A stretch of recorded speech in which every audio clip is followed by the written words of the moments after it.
جب وہ ان کے ساتھ دوڑ دھوپ کی عمر کو پہنچا تو ابراہیم نے کہا کہ بیٹا، میں خواب میں دیکھتا ہوں کہ گویا تم کو ذبح کر رہا ہوں، تو تم سوچ لو کہ تمہارا کیا ارادہ ہے۔ انہوں نے کہا کہ ابا جان،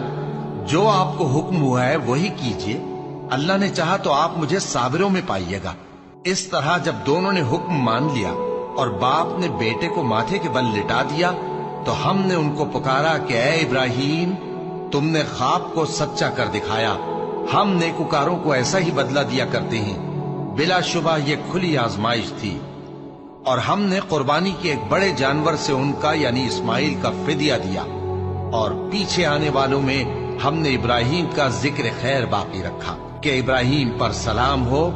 نیکوکاروں کو ہم ایسا ہی بدلہ دیا کرتے ہیں۔ بے شک وہ ہمارے مومن بندوں میں سے تھے، اور ہم نے ان کو اسحاق کی بشارت بھی دی کہ وہ نبی اور نیکوکاروں میں سے ہوں گے،